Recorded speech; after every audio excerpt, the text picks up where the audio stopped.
This episode is brought to you by Wine.com. Hey, wine lovers. Tired of staring aimlessly at the wine aisle? Go to Wine.com and pick the perfect bottle with confidence every time. Filter your search by price, ratings, and even chat with wine experts for recommendations. It's the world's largest wine store, delivered to your door. Get $50 off your first order by going to wine.com/Spotify. Terms apply. Support for this podcast comes from Invent Together. I bet you didn't know that inventing activity by Black inventors peaked in 1899, and it has never recovered. Black and Hispanic college graduates patented half the rate of white college graduates. That's just one of the reasons why you need to know about Invent Together. When our patent system gets more diverse, our nation will get stronger and more successful. Find out how you can help diverse inventors and unleash economic opportunity at inventtogether.org. Welcome to the New Books Network. Hello, everybody, and welcome back to New Books in German Studies, part of the New Books Network. I'm Craig Servillo, host of the channel. Today, we'll be talking to Dr. Douglas O'Regan about his excellent new book, Taking Nazi Technology, Allied Exploitation of German Science After the Second World War. Doug, hello, and welcome to the show. Thanks for having me. It's a pleasure to have you. And Doug, as a manner of introduction, I always ask our authors to give us a little bit of background information on themselves. Sure. I started off as a history major and a physics major at the University of Virginia and wasn't really sure how I was going to combine those two things. And some people suggested history of science. I wasn't sure if that was for me and eventually decided it was. Applied to a number of places. The only one I got into was my first choice, which was Berkeley. So I got a PhD in history there. And along the way was reading a lot of books related to technology transfer. That was really my overall interest as a sort of specialty. And then eventually, as I guess we'll discuss in a minute, came across this topic. Yeah. And so are you a university faculty now, or are you doing something outside of academia? No, I'm outside of academia now in the broad world of economic consulting, which was not something I'd imagined ahead of time, but there's very few academic jobs anymore, and I've ended up being lucky enough to find something interesting that allowed me to use the history research skills that I developed while also using the other side of the brain, doing some coding and data analysis and that sort of thing.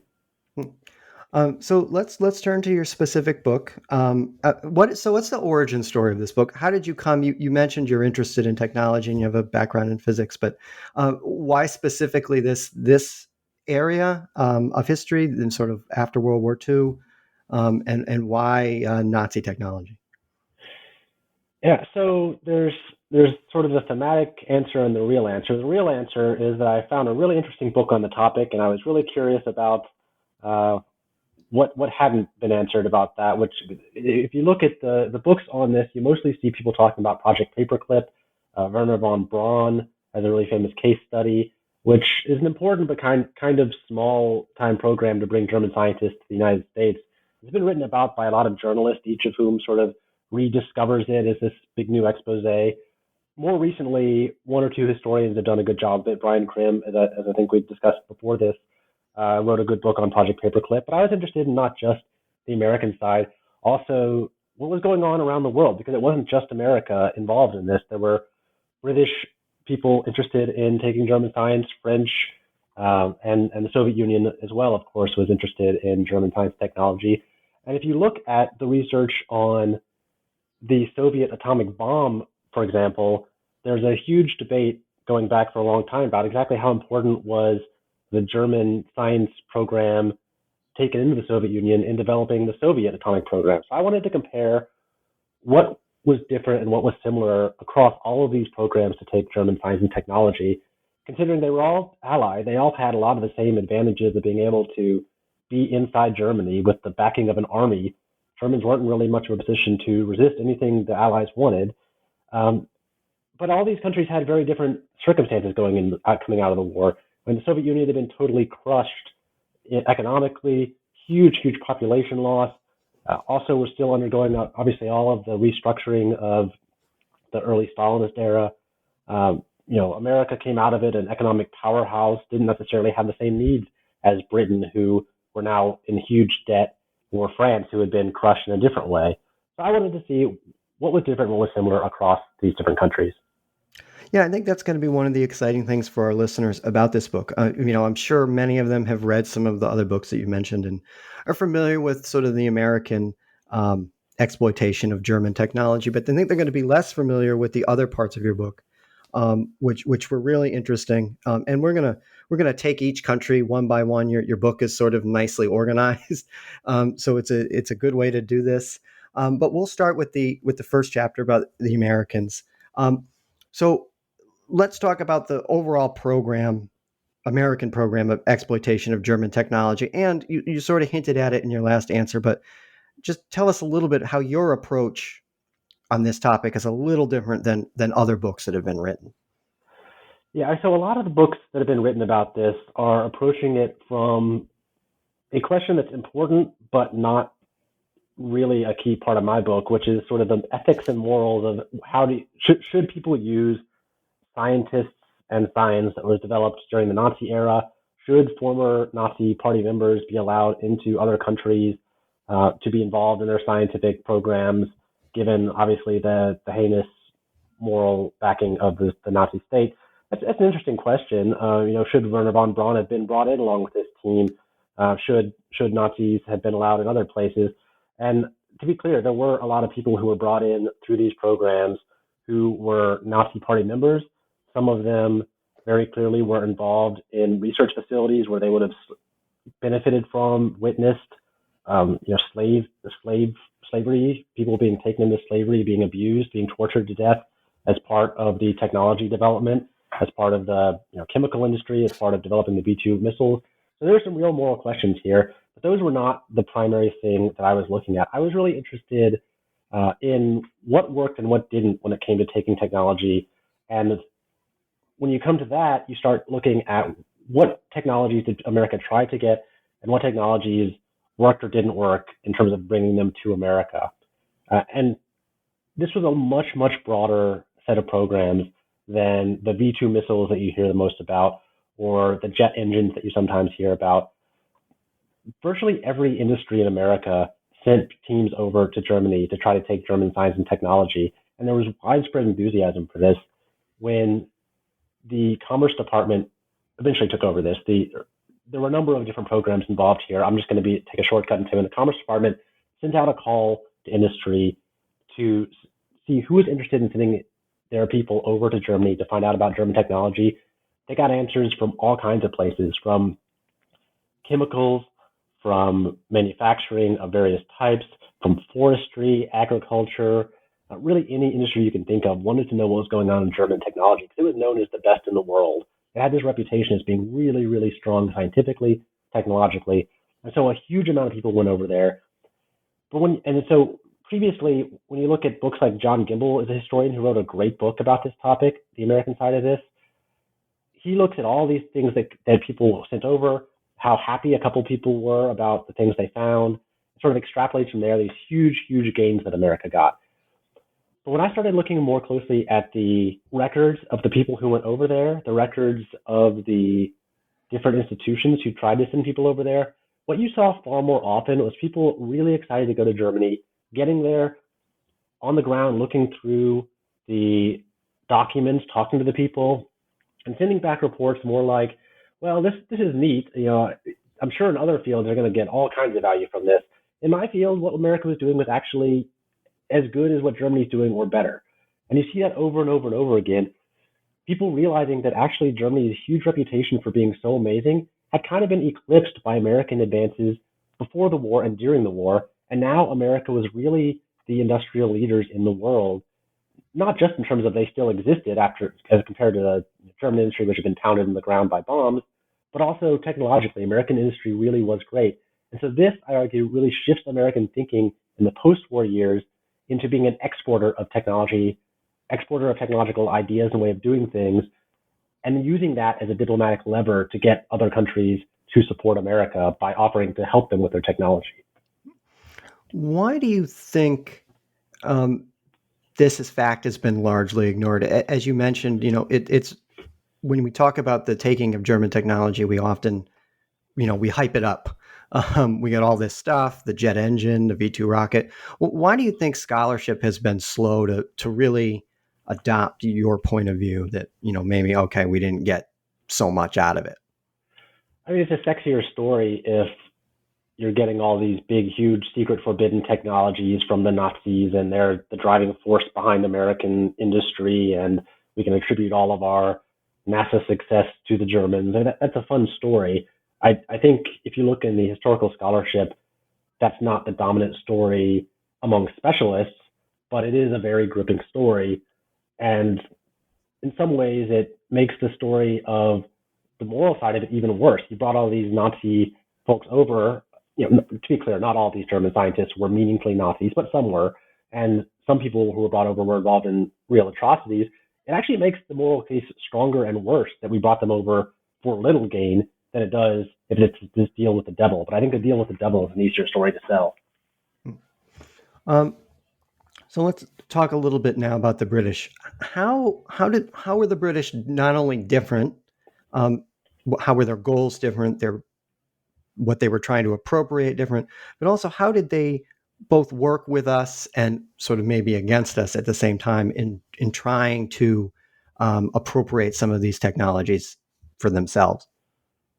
The British are a funny case in that they're a really clear example of what you see throughout it, which is everybody really worried that all the others are going to get the jump, and so we need to get the jump first. And so the British, you start seeing a number of people in different agencies within the British bureaucracy saying, if we don't jump on German technology, the Americans are going to get there first, and maybe we should do this without even talking to the Americans so we can get as much as we can. At the same time, you get Americans saying the same thing about the British. The British are getting this big lead. The British are afraid of being outpaced to some degree, but they also have different needs and different opportunities than the Americans. For one thing, they are much closer to Germany, so it was a lot cheaper and easier to send people over there. And so the British ended up sending a lot more investigators into Germany than did the Americans, just in terms of numbers. But they also came out of the war with a huge national debt they were really worried about. They came out of the war really concerned about developing export industries so they could pay down that debt. They didn't have enough US dollars to pay back this huge debt in US dollars. That drove it. There's also just decades and decades of history before the war of British elites being really worried about German ingenuity and technology, and these wily Huns, as they called them, taking what they saw as British inventions and making a fortune out of them, and the Brits being left behind. And you see this worry about the decline of Britain and the decline of British science. That's really a cultural thing in Britain leading into the war, playing into this too. And so the British sent a lot of people over to Germany, and they were worried about two real objectives. One is these export industries.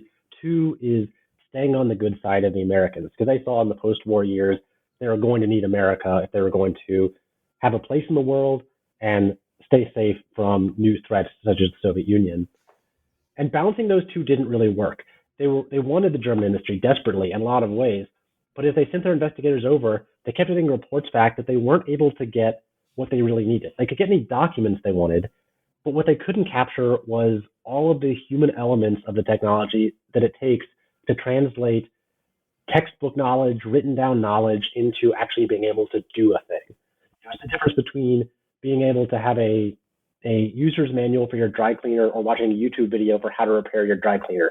The YouTube video is going to capture a lot of things that the written version can't. And if you have somebody who can come show you in person, that's even better. And so what they called the know-how element was what they weren't capturing in these written forms. And that really led them to a conflict of, do we share with the Americans in terms of making a bunch of documents which we can make copies of and give to the Americans for diplomatic gains, or do we really focus on sending British investigators over to develop the know-how? They never had a definitive answer to that. They opted more towards sending a lot of British folks into Germany to capture the know-how, but this was a problem they faced throughout their program. Just in a general sense, how successful was their overall program? It's really, really hard to say.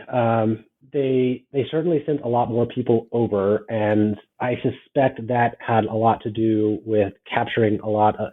So there's sort of two ways of framing it. One is, did they get German technologies, pick them up, and move them into Britain to create export industries? Probably in a few areas. Probably to that extent, a little bit better than the Americans, if only because they were not necessarily already in an advanced position that the Americans were. There was a little more catching up to do in some areas.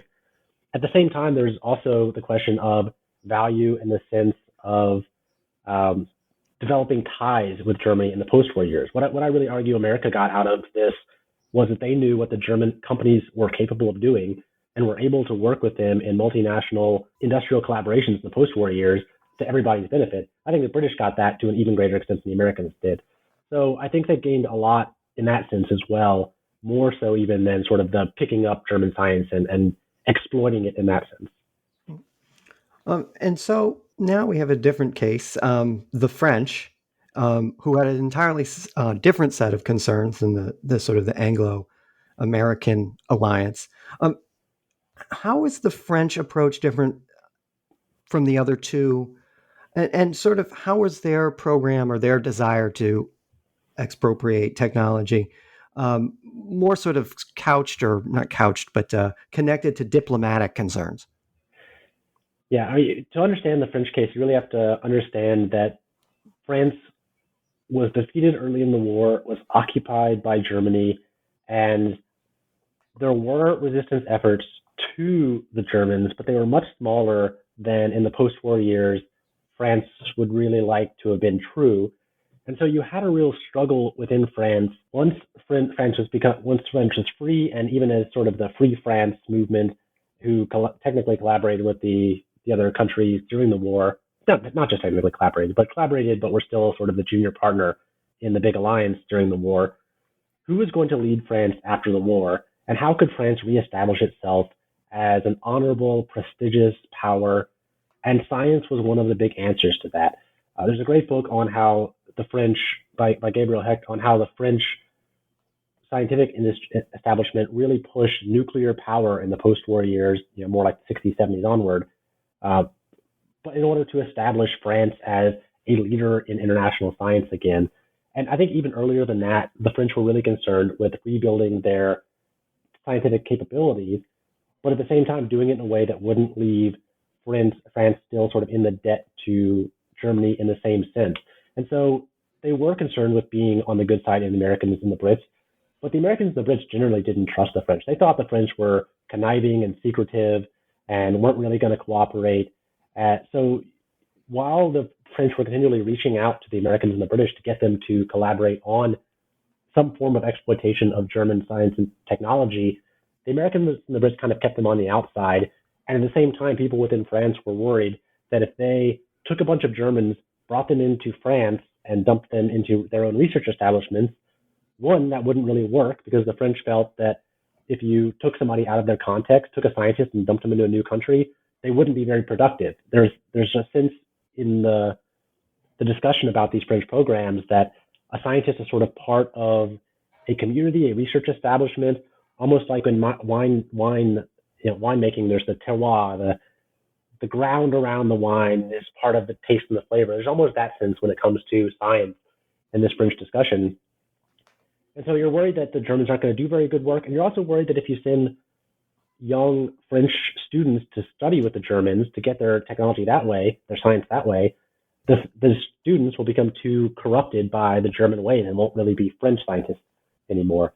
They end up going with a sort of middle ground where within the French occupation zone, they set up Franco-German research institutes where they would send more like, they didn't have these exact systems, but more like postdocs or early graduate students from France to study with the Germans, rather than the equivalent of sort of undergrads or younger people, with the idea that they would be able to study what the Germans were doing, gain scientific skills, but also sort of act as scientist spies, reporting back to the French about any German plans to develop secret weapons and overthrow the Allies, which was this, in retrospect, paranoid, but really widespread fear throughout the period. And so the French being pushed on the outside made them move their own path, and then their own idea about how you can take science really influenced them to collaborate with the Germans more than you would expect for right after a war when France had been sort of humiliated by the Germans and wanted nothing to do with the Germans in general, and yet were still willing in this way to work with them. Did this have any sort of long-term diplomatic impact between the French and the Germans, or even the French and the Anglo-Americans that you saw in your research? Yeah, I mean, obviously you can't prove causal connections like this, but I'll at least say in sort of correlation-wise, the French and the French and the Germans ended up collaborating very closely in science, building out of these Franco-German research institutes into a really close connection, such that they were even working on atomic research together within a decade after the war. You would never expect that if you look at a lot of the other discussion of how are we going to settle the post-war world. For the most part, the French were not willing to sacrifice anything if it meant France or Germany building back up into a strong power.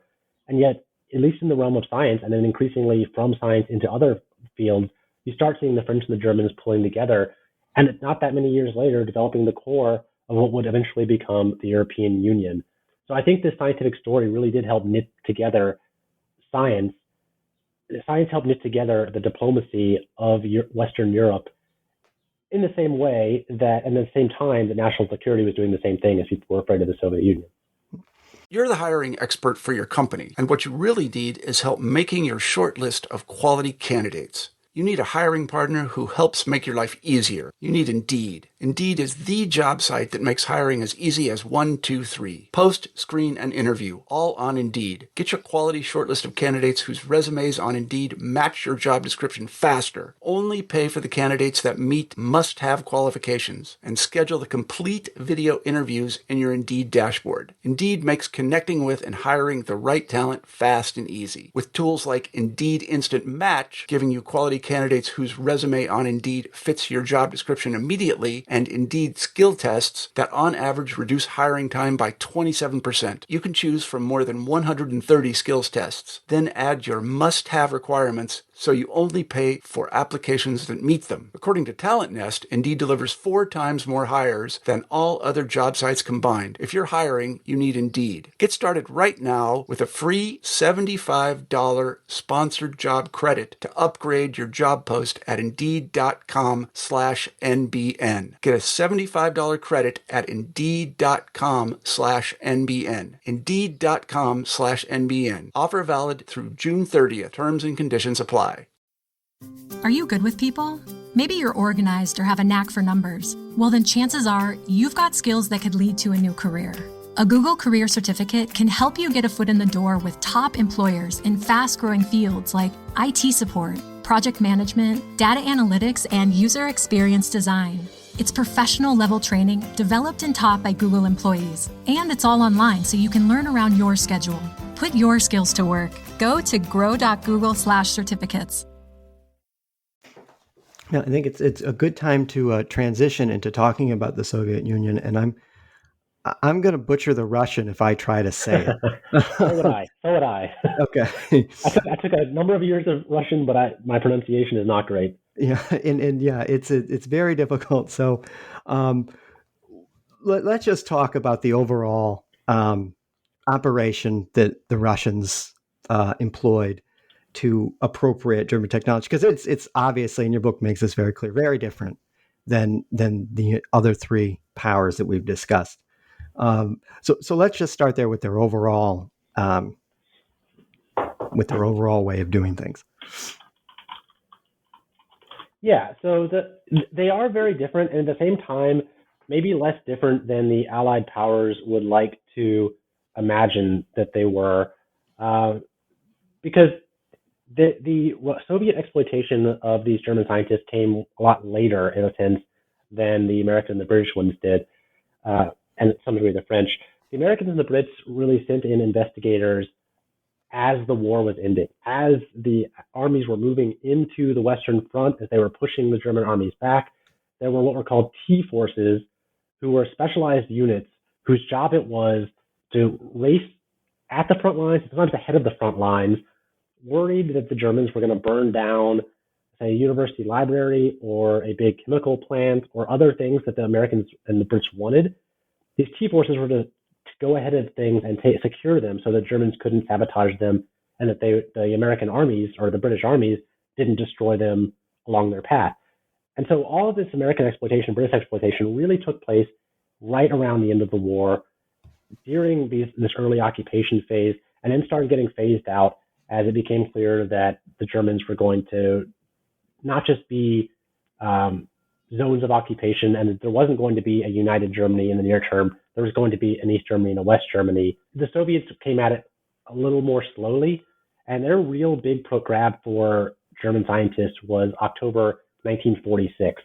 So many years later, and it was much more blatant in that one night they essentially invited thousands of German scientists and technicians to, come meet with us. In some cases, have a party and got everybody drunk. And then at the end of the night, the Soviet leader the military officer would stand up and say, by the way, while you were here at this party, all of your apartment and your families are on trains heading into the Soviet Union, and you will be too.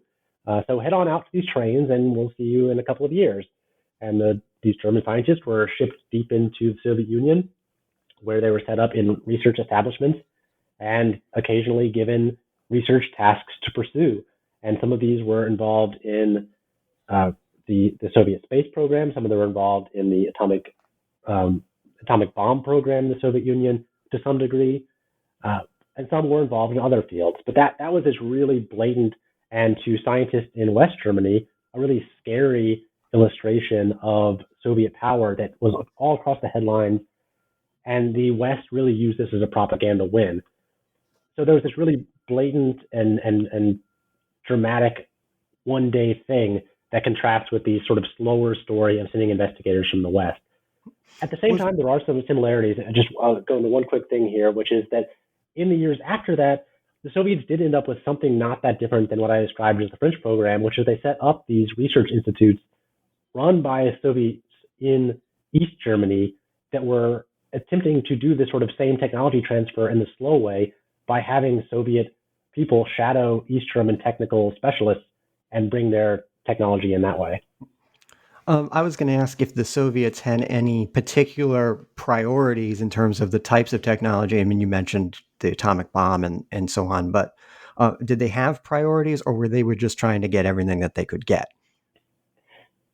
Well, so the Soviets also, for anyone who's not aware, came from a just absolutely devastated position overall.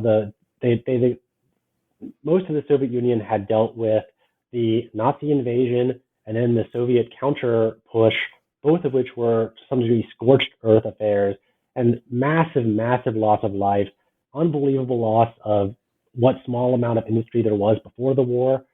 And even before the war, the Soviet Union was not particularly technologically advanced relative to some other countries and a lot of these industrial technologies. And so you're coming from a much, much more destroyed, rudimentary position. And so a lot of the Soviet program was about getting really basic reparations, like you might think of in basic reparations. They wanted anything they could grab: food, forced labor, any industrial equipment, entire factories, entire research institutes, down to literally the kitchen sink or the lab sink, unbolted, put into a train car, and shipped in the Soviet Union. And so it's hard to differentiate these sort of scientific reparations from these huge, massive needs pushed forward by the regular reparations programs. In terms of science specifically, they were interested in the atomic program, of course, once they saw what happened in Hiroshima and Nagasaki. But Stalin also didn't really trust the Germans to provide reliable information about that. He really only trusted Soviet scientists, and not really even them. And so there were a lot of things that they were targeting, especially military equipment, but they were also really looking for anything that could give them prestige, anything that could give them industrial might to challenge the capitalist West. When you, with this incident of them kidnapping all the German scientists, you mentioned that it was a propaganda victory for the West, but was there any real diplomatic blowback or an attempt to get the Soviets to sort of send these guys back or anything like that? Yeah, well, yeah, it was in newspapers all over the world. You had certain U.S. Secretary of State making a big deal about this, to which the Soviets responded. We didn't complain about the timing of when you took your scientists. Why are you complaining about when we take ours? And really, there was some propaganda element to it.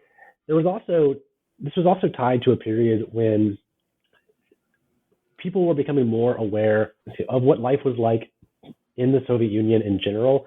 Early on, the Soviet Union was a very, very closed society. People weren't really allowed to leave.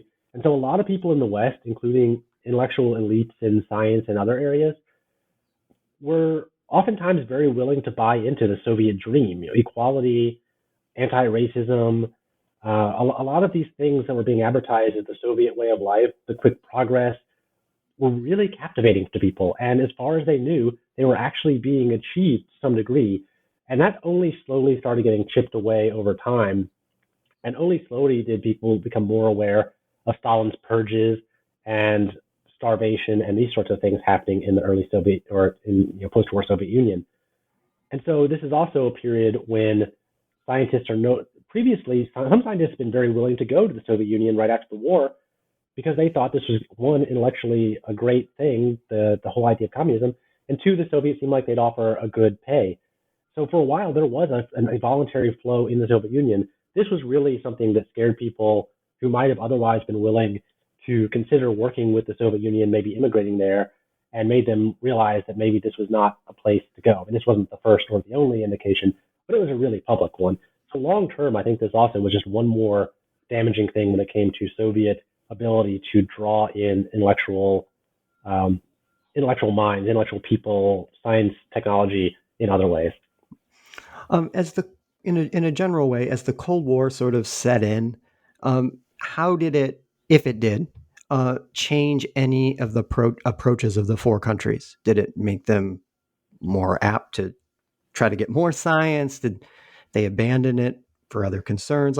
So how did the changing political situation, I guess, affect the policy of these countries in terms of science? Yeah, a part of that is tied to the overall diplomacy of the early Cold War. At first, nobody really knew what was going to become of Germany.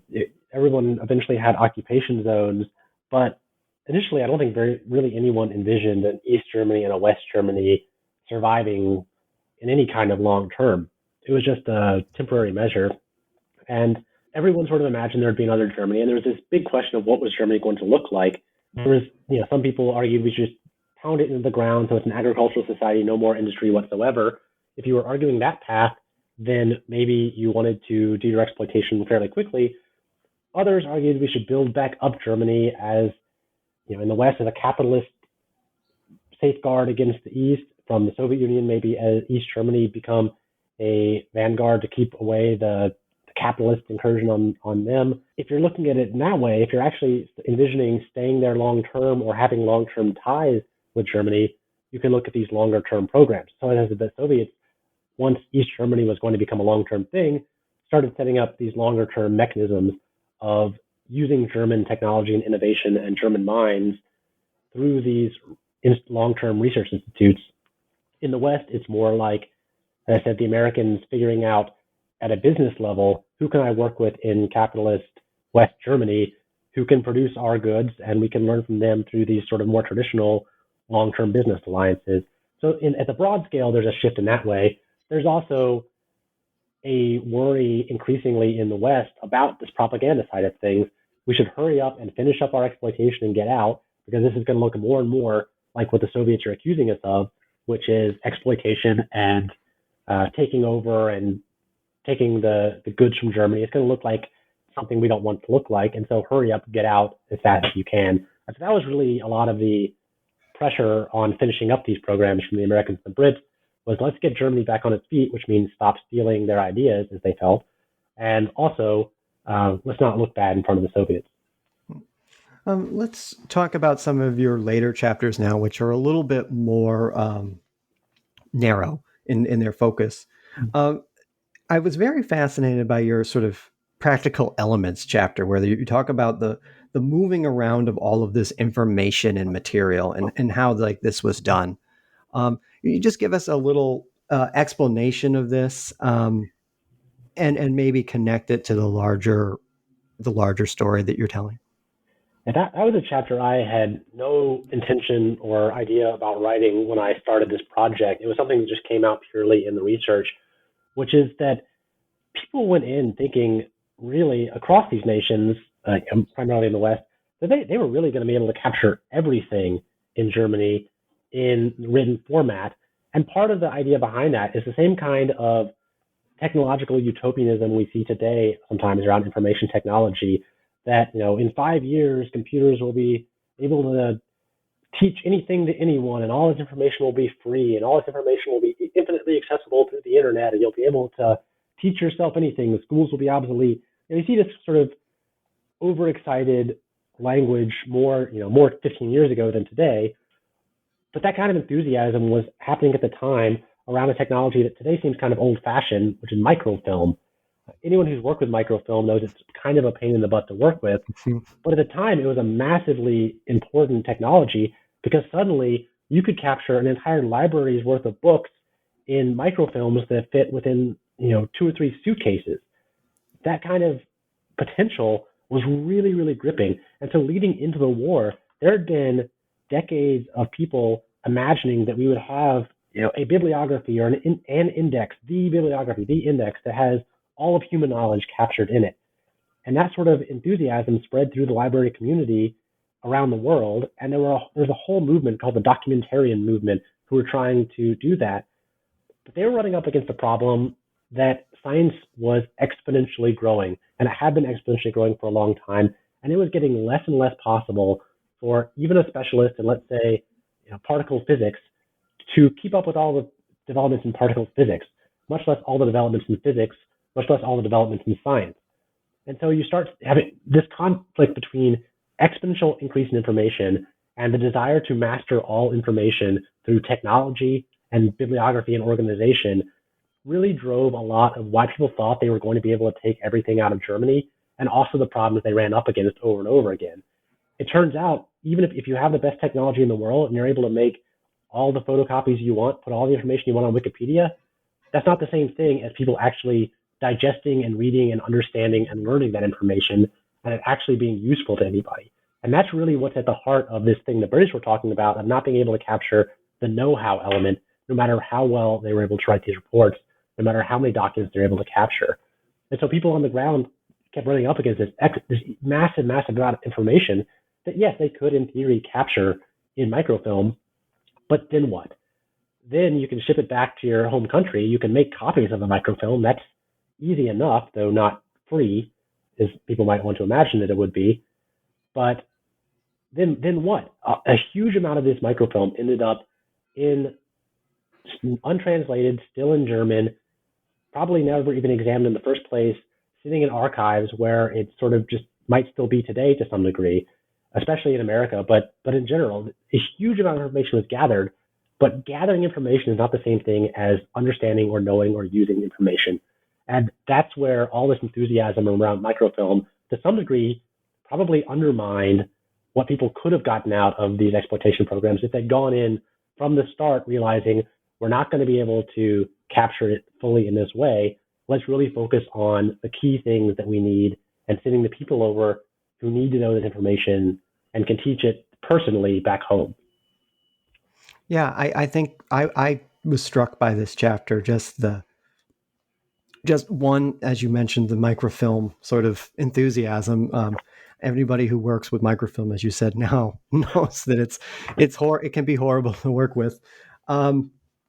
Did you look into at all just maybe translation efforts or some other shortcomings that you mentioned that, if they had the know-how, you brought the people over, but did you look into any of those other issues?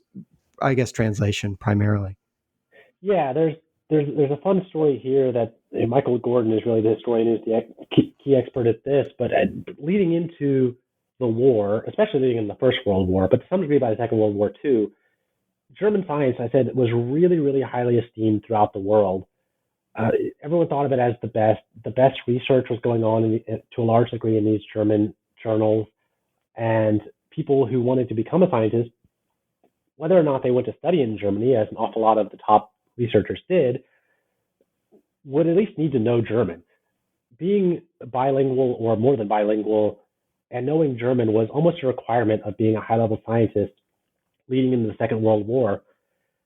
After the war, as people really start trying to grapple with these documents specifically, but also other German documents, you start seeing people trying to turn this other new invention, the computer, or early versions of the computer, into a mechanical translation type system, finding that doesn't really work very well with the technology they had in the 40s and 50s, and then working on other ways of translating German science into English or into other languages, primarily English though. And suddenly, once you have all of German science being summarized, at least in the case of the German exploitation programs, but German science in journals also being translated into English, suddenly, if you're a French scientist, you don't necessarily need to know German. You need to know English because you need to know what's going on in the English-speaking world. And if you also now have English translations of what's going on in the German-speaking world, you don't necessarily need to know the German natively too. It's handy, but it's not as crucial. And the same thing's true if you're a Chinese scientist or Japanese scientist or a scientist from other countries. More and more of the world started focusing around the English language as the language of science, in part because through these early post-war efforts, everything was getting translated, at least everything that the American scientists thought was important enough to be translated was being translated into English. And this was really what started merging the international mix of languages of science, which used to be really heavily divided among different languages, into this, what we see today, which is English as the language of science, that anyone who is a scientist around the world will benefit extraordinarily from knowing. I think I stole a little bit of the thunder from the next question because I have a feeling that this is going to be part of the answer. Let's talk about the sort of the last chapter. What are the major legacies of these programs?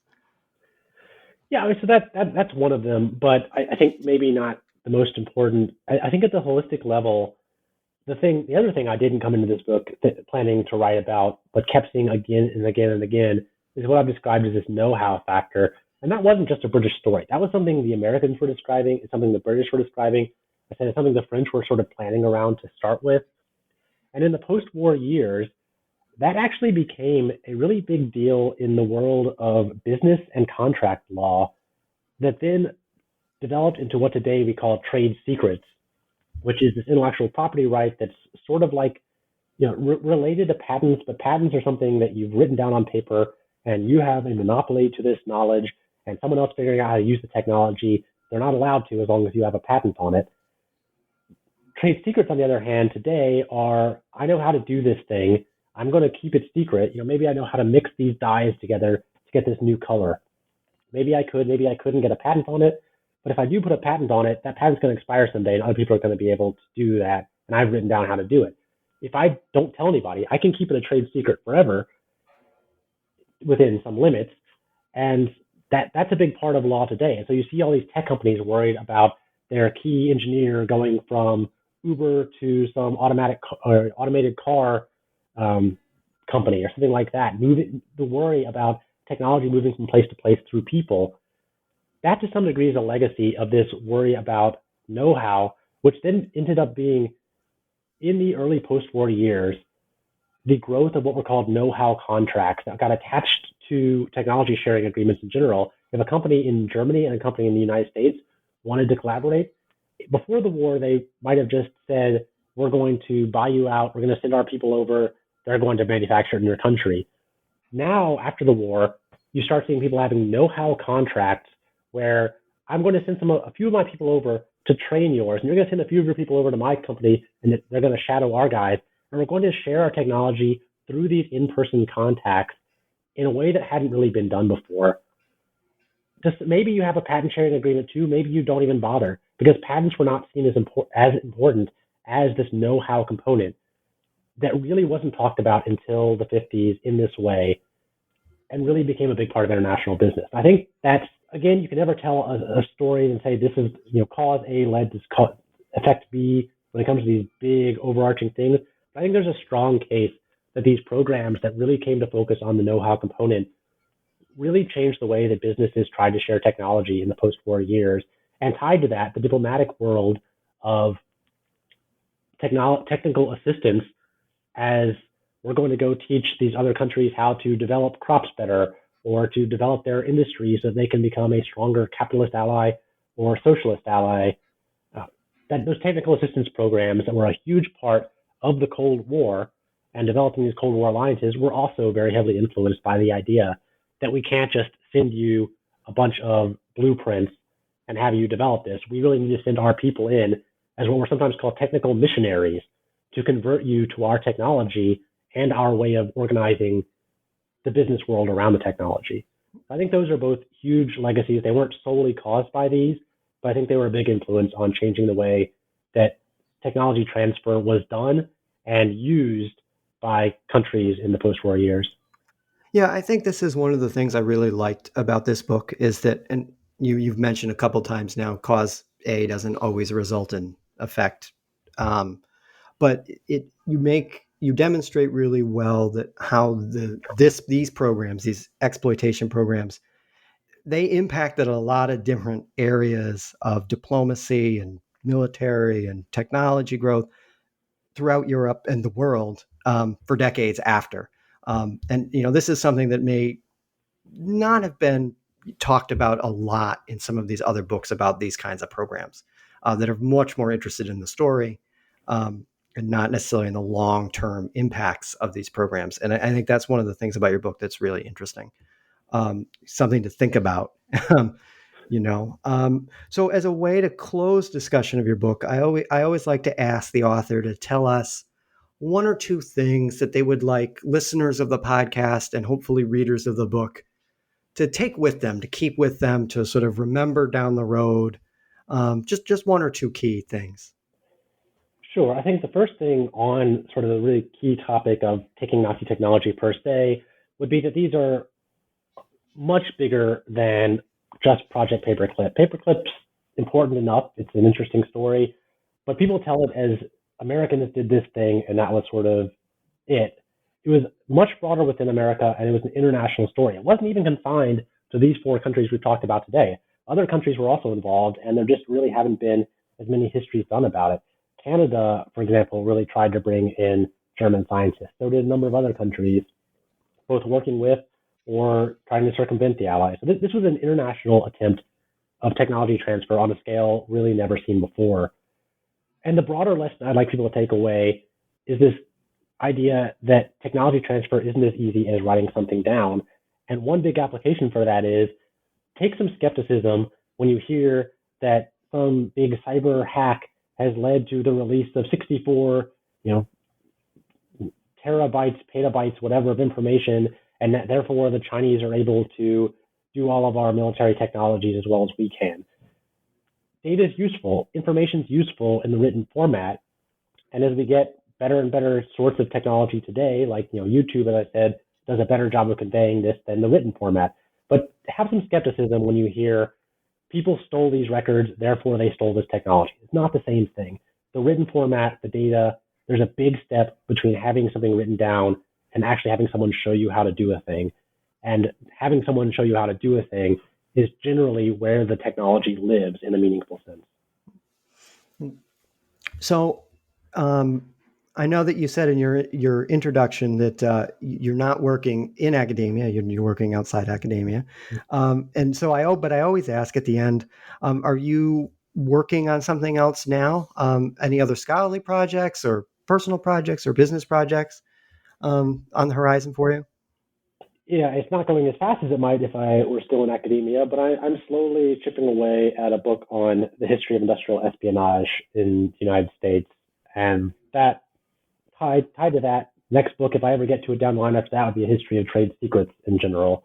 So these are obviously tied to what I was saying, but industrial espionage is a whole fun other story. Well, those sound like fascinating projects. I know that you said they'll be a while down the road, but if they're as soon as they're done and they're in book form, we would love to have you back to talk about them. That'd be great. I want to thank Doug again today for being on the show. I really like this book. And as many of the longtime listeners know, I've had Brian Krim on and others that have talked about these topics. So it's a topic of personal interest of mine. I want to give everybody the name of the book again before we finish. It's called Taking Nazi Technology, Allied Exploitation of German Science After the Second World War. And again, it's by Dr. Douglas O'Regan. And I want to before I finish, thank everybody for listening today. And again, thank Doug for being on the show, and we will see you all next time.